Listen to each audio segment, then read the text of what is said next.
endure the hardship of dislocation, the distress of loss, the stress of adjusting to a different culture, the separation from family and friends and environment that has shaped one up to that point. Naeem Asadi was a fighter pilot trained by the American military and serving as a major in the Afghan army. When the U.S. withdrew from Afghanistan, his life was endangered. The Taliban posted his photo online with instructions to find him and kill him. While he had assisted the U.S. war efforts, he received no support when they withdrew, and so he had to hide with his wife and his 5-year-old daughter. They hid for many months. Not only was he under threat from the Taliban, but at the same time, the Afghan army started to prosecute him for being absent from duty. Finally, with some help from a U.S. lawyer, his family obtained humanitarian parole, which enabled them to come to the United States. So on a June morning, he collected his family and his few possessions and made a fraught and frightening journey to the airport, where he was met and transported to the United States, likely never to return to Afghanistan again. Now, to be sure, sometimes what one is leaving behind is so dangerous that one is sort of pushed forward, and all that one has to give up pales in comparison to that threat. But still, for others, a new life pulls one forward. It was the early 1960s when Julie Fukuda was a children's librarian in Cleveland, Ohio, living near her parents. One weekend, her younger brother came home from college with a classmate, Paul Fukuda, of Japan. Julie and Paul fell in love, and Julie, who had never been much outside of Ohio, married him, and they moved to Tokyo. Now, she knew almost nothing about Japanese culture and did not have any of the language, so it needed a lot of effort for her to adjust. The language was a challenge. Her husband's family viewed her initially with some suspicion, and all the efforts of simply managing a household and, in time, raising children were considerable in this foreign land. Still, eventually, she found company, especially amongst those at Tokyo Union Church, an international and English-speaking congregation. I met her there in 2009 when I joined the choir there. And even though her husband died about 8 years ago, and half of her children are stateside, she has no plans at this point of ever returning to the United States permanently. So sometimes it's a push, and sometimes it's a pull, but then what can we say about Abram, for whom there is no clear push and certainly no clear pull either? Why would he uproot his life? All he got was a call out of the blue when he was 75 years old. A call to move away from his kindred, from his father's land, to travel to a new land that God promised. God doesn't even say much about what that new land is. For the sake of future generations. God's kind of unclear about that too, because at this time, Abram has no children. A call from God.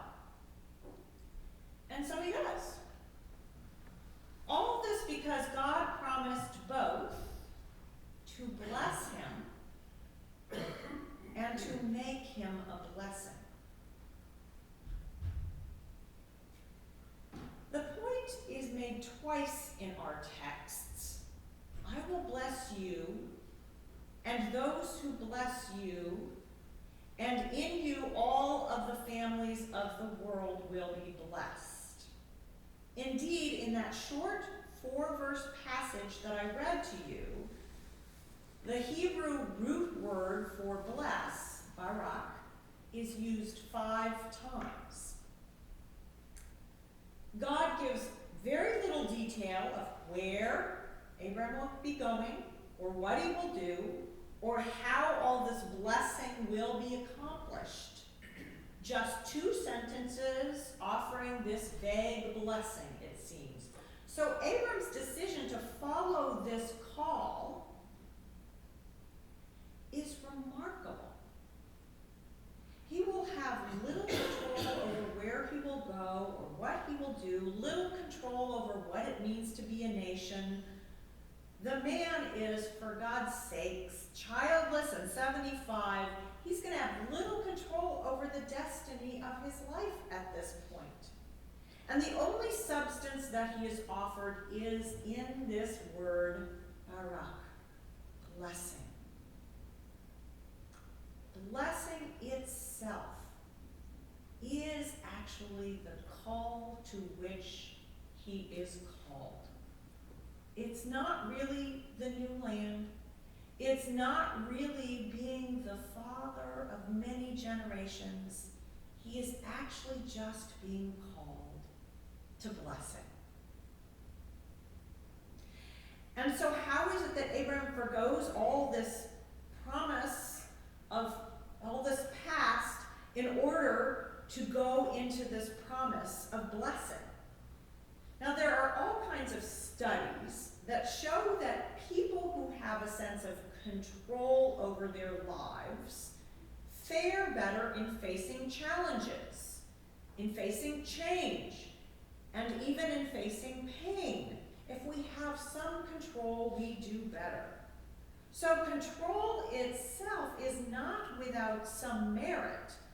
Still, for many of us, our desire to control can turn into being on overdrive, as control can mask or address our worries, our fears of meaninglessness, or of future pain, or of loss.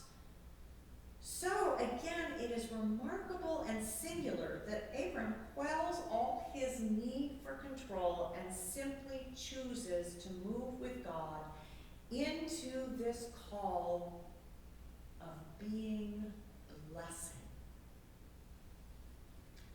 Now there is a clue in this passage on how this is possible, how it is Abram is able to say yes to that. And that is lost in translation for us. The brief exchange between Abram and God is marked by verb form imperatives. Quite literally, that verb form, which is a command. But this verb form is not only used to command Abram about what he is to do. Yahweh uses this verb form for Yahweh's promises, Yahweh's self. Writes Hebrew scholar Martin Prudke, put simply, this discourse expresses the aim, the will, the resolve, and the plan for both parties in this exchange. On one hand, Yahweh commands the one who is addressed, Abram, using these imperatives regarding what he should do. On the other hand, Yahweh simultaneously commands Yahweh's self publicly, not only before Abram, but also before all of us who will hear this story.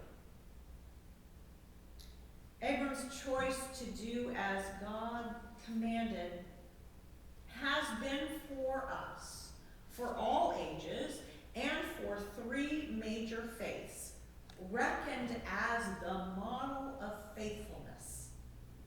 Abram will embrace the new, go where he has not been, never seen it, depart all the familiar markings, Faith then becomes the capacity to risk what is at hand for the blessings that are yet to be given.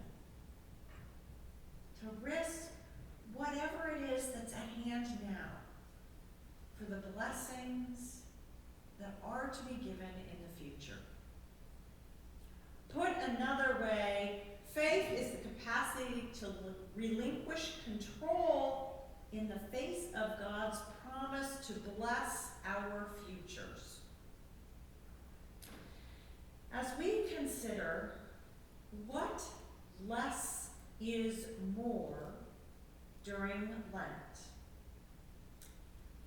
even in our old age to match Abram's 75, God might be calling us to something new. New lands, new efforts, new forms of faithfulness, new commitments. What newness is God calling us to that will be a source of blessing? And at the same time, what control might we need to relinquish for that blessing to come into being? And who knows? For our older congregation, Abram might become an interesting model for us, because there is certainly no dispensation given to him for his age. Rather, Abram decides to engage this command, this invitation directly, seeking what blessings will come to him, but more importantly, what blessings he will shed on others, on the community that God will create as he journeys towards the new. In faith, blessing, then, is not what we acquire. It is rather a sacred obligation that by blessing others, we discover that we are blessed as well. Abram was called to blessing. We might be being called to blessing as well.